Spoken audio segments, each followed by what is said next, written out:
네, 드디어 법사위에 여당 의원들이 들어왔습니다. 유상범 의원, 정청래 법사위원장과 악수를 하고 대화도 나누는 듯 하더니 곧바로 불꽃이 튀었습니다. 파견이 됐는데 이제 좀 변경을 시작됩니다. 법사위 열차는 항상 정치에 들어갑니다. 의석을 정리해주시고 성원 연습으로 유상범 의원은 간사 선임부터 해야 한다.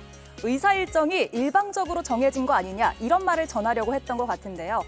반면 민주당은 그러게 누가 늦게 들어오라고 했냐 이런 입장인 것 같습니다. 여기서 모두를 놀라게 한 한마디가 있었는데요. 아니 일방적으로 하더라도 우리가 최소한 여당에서 근데 일단 앉으셔야죠. 그러면 이 정도는 해야지. 잠깐만요. 근데 의원님 성함이 어떻게 되십니까? 의원님 성함이 누구세요? 위원장님 성함은 누구십니까? 저는 정청래 위원장. 예, 저는 유상범 의원입니다. 유상범 의원 들어가주세요. 두 의원이요. 21대에 이어서 22대까지 함께하고 있어서 서로를 모를 리가 없지만 이런 신경전을 벌인 겁니다. 게다가 이게 끝이 아니었는데요. 이번 키워드 만나자마자 충돌입니다. 네, 오늘 국민의힘 위원들이 처음으로 참석을 했죠. 그런데 정상적으로 가동되는가 싶었는데 7분 만에 파행이 됐습니다. 감정 싸움도 있었는데요. 함께 보시죠. 알아서 할 문제가 아니잖아요. 알아서 하는 겁니다. 국민의힘도 알아서 안 들어왔죠. 국민의힘이 안 들어온 건 이유가 있지 않습니까? 제가 제안을 하는 것도 다 이유가 있어요. 그쵸. 정의에 대거 했으면은 정의 시간이 얼마입니까? 마음대로 정의도 마음대로 그 위원장이 하고 싶은 정의하고 제기하는 것도 마음대로 합니까? 국회법에 이렇게 돼 있습니다. 마음대로요. 네. 그럼 위원장 마음대로가 국회법입니까? 국회법대로 하는 네, 겁니다. 국회법에 위원장 마음대로 돼 있습니까? 국회법 공부 좀 하고 있어요. 공부는 내가 조금 더 잘했지 않겠어요? 국회법은? 다른 분들이 이래요.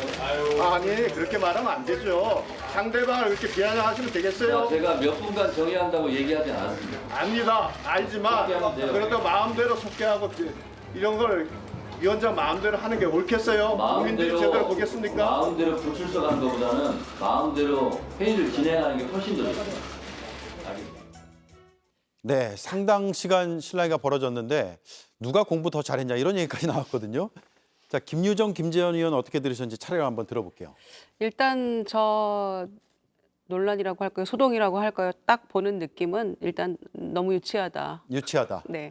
그리고 두 번째는 국민의힘이 들어오니까 시끄럽네. 이런 생각이 먼저 들었어요. 지난주에 사실 입법청문회는 국민의힘이 없는 가운데 밤 10시 연설회까지 정말 일사천리로 진행이 됐잖아요. 그런데 국민의힘 들어오니까 좀 시끄러워지는구나 이런 생각도 한편 들었지만 또 다른 측면에서 보면 그래도 상임위 운영은 이제 아마 오늘까지는 아마 예정이 돼 있던 일정일 겁니다. 아마 예. 국민의힘이 뭐 당장 어제 결의를 하고 오늘 들어올 거라는 생각 못하는 가운데 이제 민주당이 이렇게 예정돼 있던 상임위 일정대로 진행을 하는 거였는데 오늘 모습은 뭐 이미 예정돼 있다라고 치고 그래도 간사 간의 협의나 합의를 통해서 위원장과 의논하고 이렇게 진행이 되는 게 맞겠죠. 그래서 예.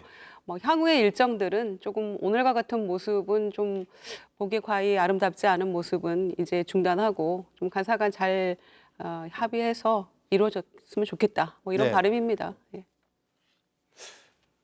보고 있으면 어떤 생각이 들지 모르겠어요. 국민 여러분들이 보면 우리가 뽑은 국회의원이 저런 수준인가 하는 생각을 하지 않을까요? 그리고 무슨 뭐 공부 좀 더 해와라 그런 식으로 비아냥거리고 또 내가 공부 더 많이 했다. 그러니까 그런 소리 하지 마라.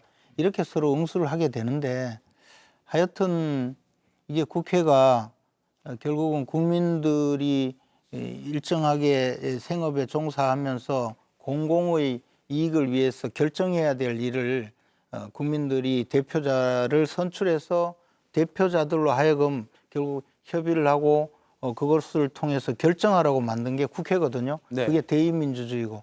근데 그러면 국민들이 생업에 종사하면서 우리의 결정을 당신들이 좀 해달라고 그 보낸 대표자들이 저렇게 그 뭐 참 목부림견의 회의를 하고 있다면 그러면 지금 선거한 지 얼마 되지도 않잖아요.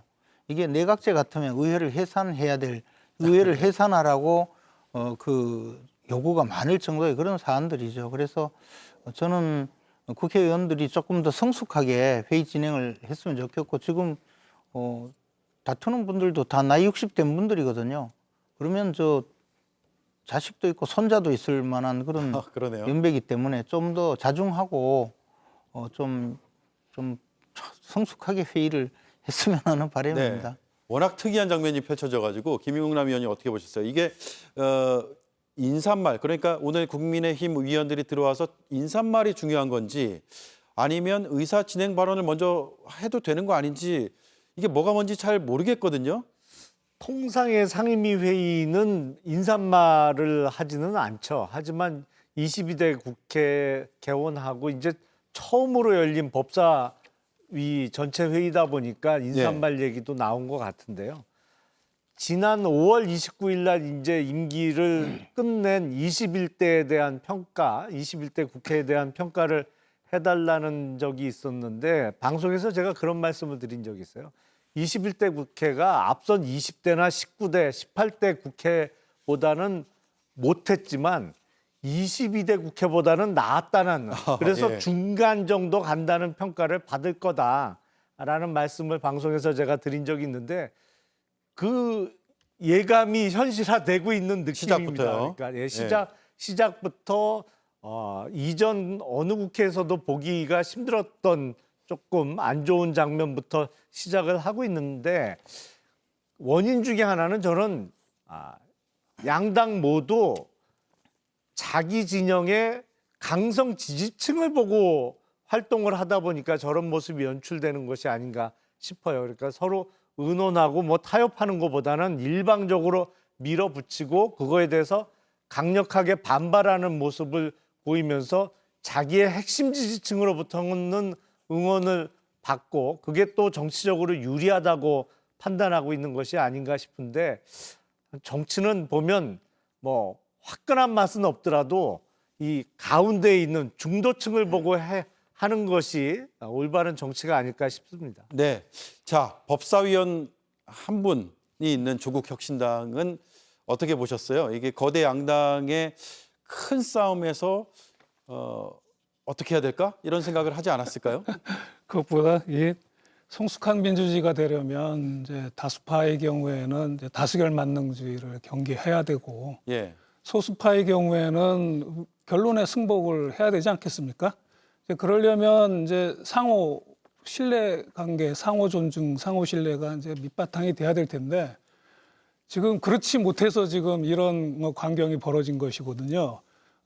지금 뭐 어떻게 보면 이제 극단적인 상호 불신의 관계인데, 그 원인은 첫 번째로는 이 정권을 쥐고 있는 이 정부 여당에 있겠죠.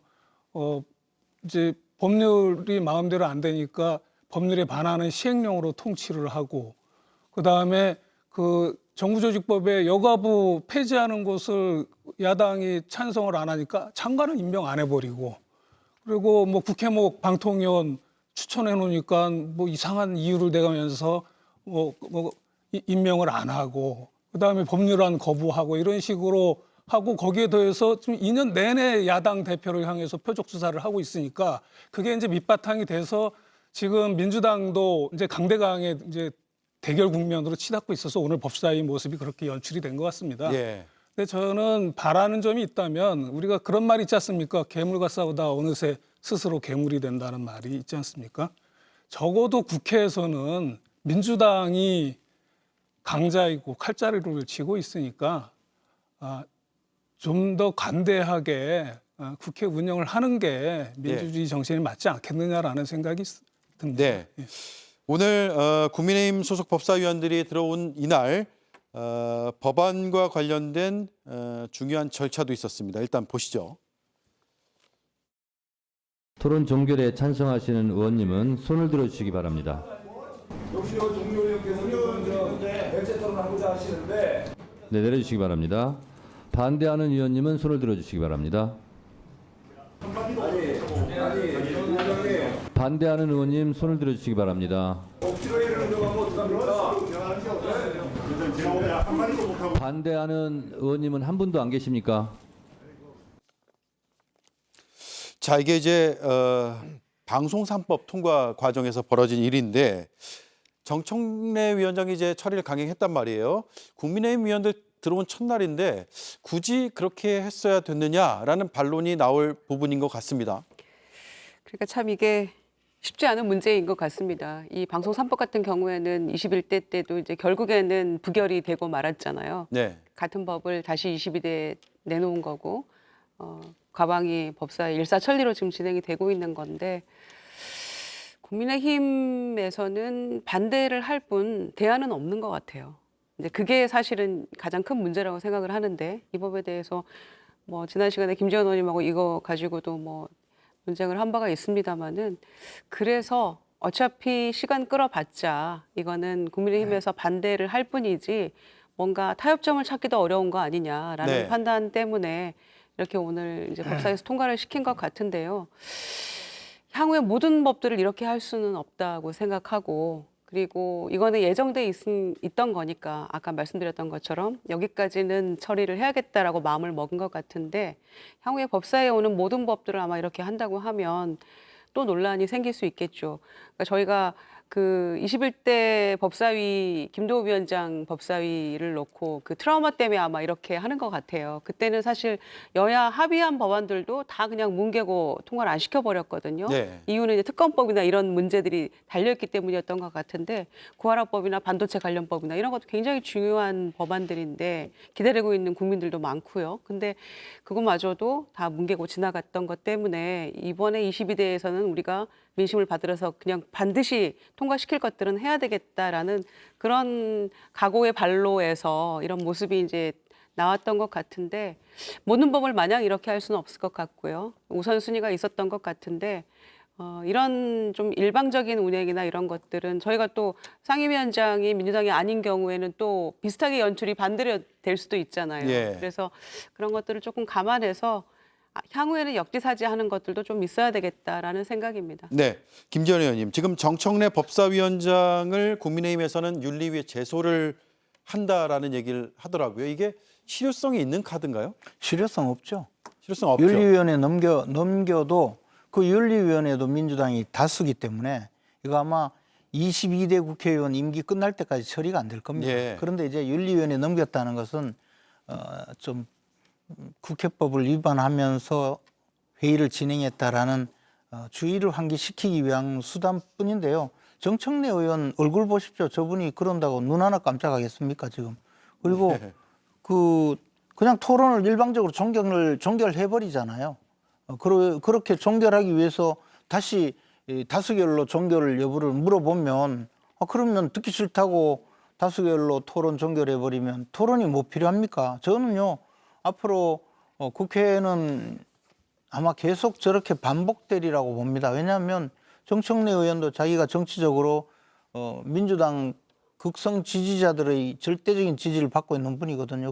그래서 그분들이 시키는 대로 하는 거예요. 지금 그 정권은 뺏겼지만 우리가 여의도 권력을 차지하고 있다라는 것을 상징적으로 보여주면서 지지자들이 통쾌하게 느끼도록 그렇게 하는 거죠. 그러니까 네. 이게 무슨 국회에서 표결은 마지막에 하는 것이고 표결하기 전에 소수 의견이든 다수 의견이든 그것을 전부 다 토론을 하게 만들고 그것을 회의록으로 작성해서 공개하게 하거든요.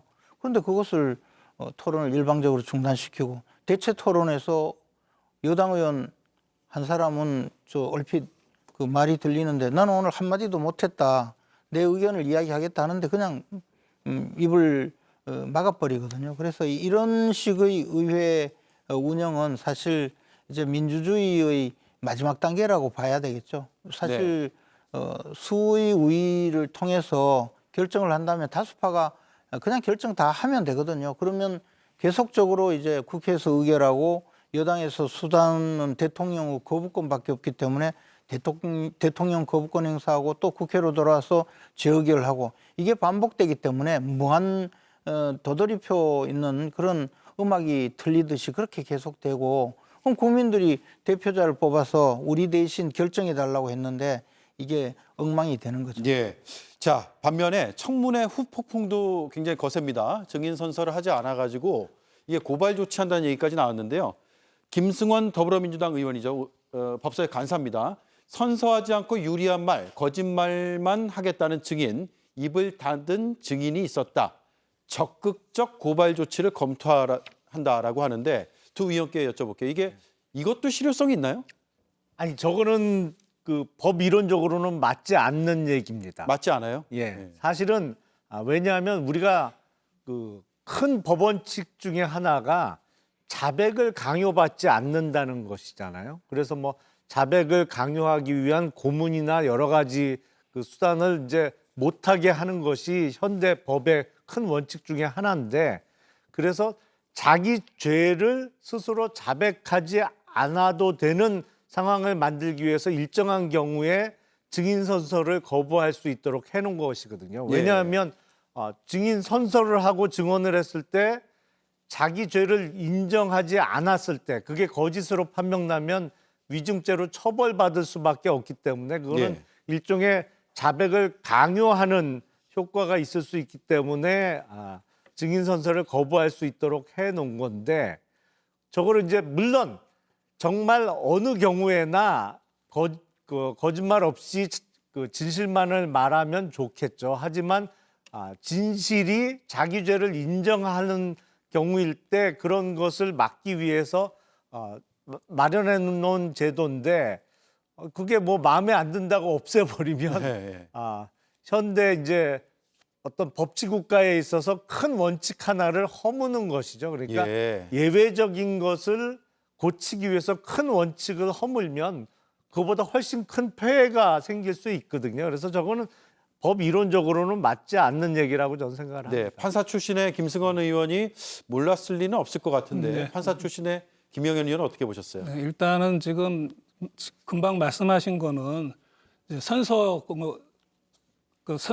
거부와 관련돼서 말씀하신 것 같은데 네. 이제 선서 거부권과 증언 거부권은 분명히 나뉘어집니다.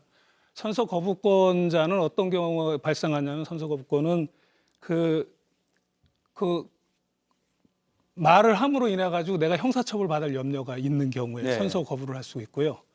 증언 거부는 어떤 경우가 생기냐면 업무상 비밀에 해당될 때 증언 거부를 할 수가 있는 겁니다. 그러니까는 지금 말씀하신 것은 선서 거부와 관련된 부분을 말씀하신 거고, 증언 거부와 관련돼서는 업무상 비밀과 관련돼야 되는데 업무상 비밀이 아닌데도 증언을 거부한 사람이 있다는 거거든요. 지금 김승원 의원 말씀하신 부분은 그 부분을 말씀하신 것이고, 그 부분은 물은 질의사항과 그다음에 답변할 사항을 우리가 충분히 예측할 수 있고 그것이 답변할 사항이 업무상 비밀이냐 아니냐는 쉽게 밝혀질 수 있기 때문에 뭐 저거는 실효성이 전혀 없다고 할 수는 없고요. 다만 결국은 이 사건에 대한 기소권은 현재의 법으로 하면은 검찰이 갖고 있습니다. 근데 현재의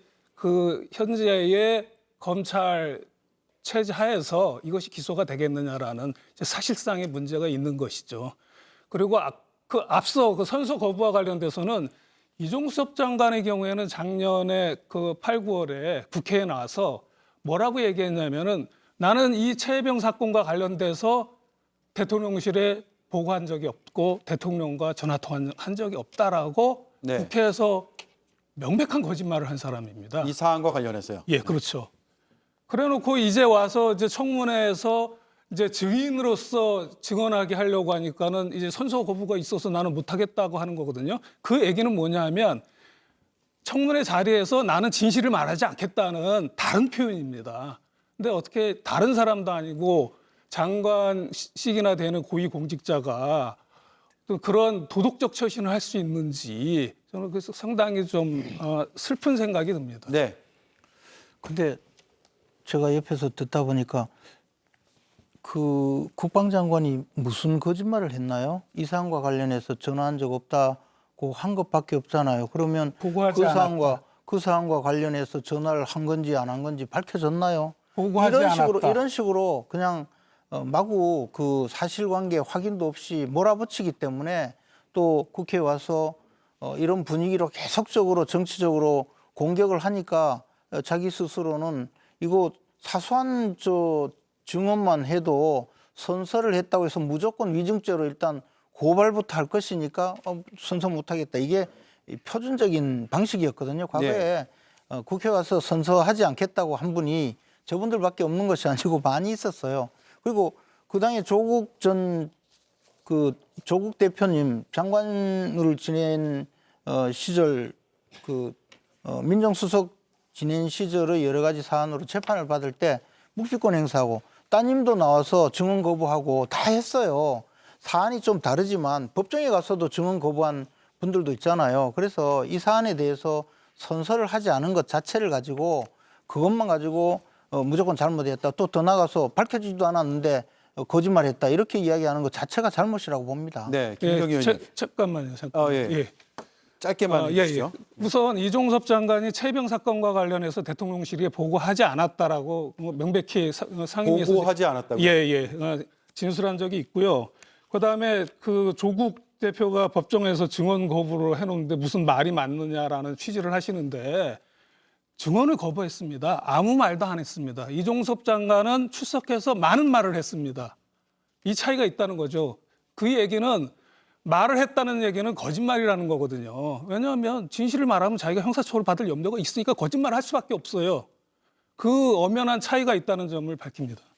알겠습니다. 자, 김정희 의원님. 근데 네. 이게 민주당에서는 임성근 방지법이라고 해서 발의를 하겠다고 했는데 이게 또 다른 논란을 낳지 않을까요? 어떻습니까? 뭐 방금 말씀하신 내용들이 이제 그 논란의 주요 쟁점들이 될 수 있을 것 같은데 이를테면 임기훈 국방비서관 같은 경우에는 선서는 했어요. 그런데 이제 이러저러한 이유로 증언은 거부합니다 했었는데 이를테면 대통령이 경로한 부분에 대해서 당신은 알고 있지 않느냐 이렇게 얘기를 하니까 그거는 국가의 안보와 관련된 일이라는 황당한 답변을 내놔가지고 이 청문위원들이 다 공분을 샀었죠. 그러니까 이런 그 증인들의 어떤 불성실한 태도나 너무나 황당한 답변 이런 것들도 이제 국민적 분노를 자아내고 있는 건 사실이죠. 그런데 이 국회 증언 감정에 관한 법 개정안은 두 가지가 골자예요. 이를테면 증인 출석 거부할 때 동행 명령 강제적으로 할 수 있는 안이 하나 들어가 있고요. 예. 그다음에 이제 국정조사나 뭐 이런 특이의 활동이 다 종료가 됐는데 나중에 그 내용 안에 위증이 확실하게 밝혀졌을 경우에는 의원 10명 이상 연명을 통해서 이제 고발할 수 있다. 이런 거죠. 그래서 내용은 충분히 검토를 해볼 수 있는 내용이라고 생각합니다. 그 실효성은 얼마나 이제 있을지는 그리고 이제 국정조사 이후에 한참 뒤에 위증이라는 게 또 어떤 경로로든 밝혀져야 되는 그런 부분들이 있어서 절차는 남아 있습니다만은 지난주 그 입법 청문회의 증인들의 태도는 너무 실망스러웠고 뭐 나 거짓말 하겠다라는 선언 같은 거였고 나 그냥 감옥 가기 싫다라는 그런 뭐 본인들의 입장 표명 같은 것처럼 비춰졌기 때문에 이거는 입법 청문회의 본래 취지 국민들의 어떤 알 권리, 진실 규명을 위한 한 걸음 다가가는 그런 거에 대해서 너무 그 역행하는 모습을 보였기 때문에 거기에 대해서 이제 개정하겠다고 나오는 건데요. 이게 실제로 그 실효성이 있을지 또 이게 통과가 될 수 있을지는 조금 더 논의가 필요한 시점인데 일단 증인들의 태도 논란이 너무 심각했기 때문에 예. 나온 이야기입니다. 네. 근데 증인들의 태도 논란도 있을 수가 있지만 그날 청문위원들이 보여준 해괴망측한 그 행위는 정말 온 국민의 공분을 샀죠. 그리고 더군다나 현역 그 해병대 장교들을 상대로 군대도 갔다 오지 않은 그 국회의원이 온갖 모욕을 주고 필요 이상으로 쓸데없이 모욕을 준 그 행위는 아마 역사적으로 크게 남을 짓이라고 생각을 합니다. 제가 퇴장 조치한 거요? 그 옆에서 뭐 한 발 들고 있으라느니 그런 모욕까지 줬지 않습니까? 그런데 왜 그러시는지 모르겠어요. 굳이 좀 더 진중하게 그 회의도 진행하시고 더군다나 저분들이 다 평생 군인으로 살았고 저분들이요 사실 가장 위험한 전장에서 그 활동을 해야 되고 작전을 수행해야 되는 그런 군인들이거든요. 그런데 얼마나 모욕적이고 한심하겠습니까? 저는 그것도 한번 꼭 좀 그 염두에 두시고 말씀하셨으면 네. 좋겠어요. 자, 더 말씀하실 내용 있으면은 짤막하게 들어볼까요? 없으시면 넘어갈게요. 이 청문회가 남긴 것들은 여러 이견들이 있는 것 같습니다. 또 국정조사 추진한다 그러고 특검도 있고 하니까 한번 지켜보도록 하겠습니다. 다음 이슈로 넘어가죠.